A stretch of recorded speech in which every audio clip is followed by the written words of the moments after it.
অনেক দূরে পাহাড় আর নদীর মাঝখানে ঘেরা এক শান্ত রাজ্য ছিল। এই রাজ্যের সময় খুব গুরুত্বপূর্ণ ছিল। লোকজন সময় মেনে কাজ করত, সময় মেনে হাসত, সময় মেনে ঘুমাত। কিন্তু এই রাজ্যে মানুষ একটা কথা জানত না, সময়কে কেউ থামাতে পারে না। এই রাজ্যের এক প্রান্তে থাকত এক কিশোর ছেলে, তার নাম ছিল আরিন।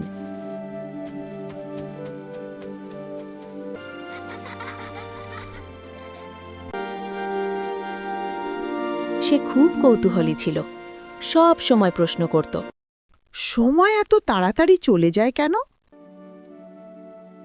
সময় যদি একটু থেমে যেত কেমন হতো? একদিন আরিন গভীর জঙ্গলের ভেতরে চলে গেল।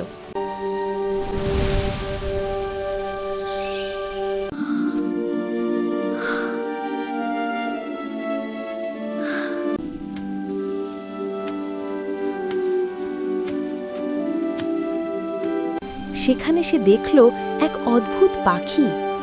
পাখিটা সাধারণ পাখির মতো না, তার ডানায় ছিল নীল আর রূপারি আলো, চোখে ছিল যেন আকাশের গভীরতা। পাখিটা শান্ত কণ্ঠে বলল, তুমি সময় নিয়ে এত প্রশ্ন করো কেন? আরিন অবাক হয়ে বলল। তুমি কথা বলো? পাখি হেসে বলল। আমি সময়ের বন্ধু। আরিন কাপা গলা জিজ্ঞেস করল, সময় কি থামানো যায়? পাখিটা কিছুক্ষণ চুপ করে রইল, তারপর বলল, একবার ডানা ঝাপটালে সময় থেমে যায়। হঠাৎ চারপাশ নিস্তব্ধ হয়ে গেল। পাতা পড়া থেমে গেল, নদীর ঢেউ থেমে গেল, পাখির ডানা ঝাপটানোর শব্দ ছাড়া কিছুই নেই। আরিন ভয় আর আনন্দে কাঁপতে লাগল। এদিকে আরিনের মাথায় এক দুষ্ট বুদ্ধি এলো। আরিন পাখিটাকে ধরে তার সাথে করে বাড়িতে নিয়ে এলো। বাড়িতে এনে পাখিটাকে সে একটা খাঁচায় বন্দি করে রাখল।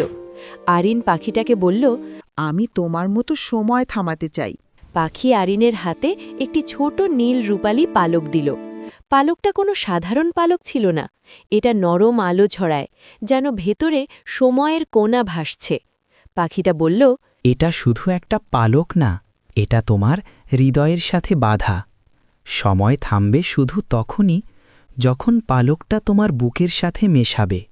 আবার সময় তখনই স্বাভাবিক হবে যখন তোমার বুকের সাথে মিশিয়ে সময় স্বাভাবিক হতে বলবে। পাখি আরিনকে বলল, মনে রেখো, সময় থামানো মানে দায়িত্ব নেওয়া।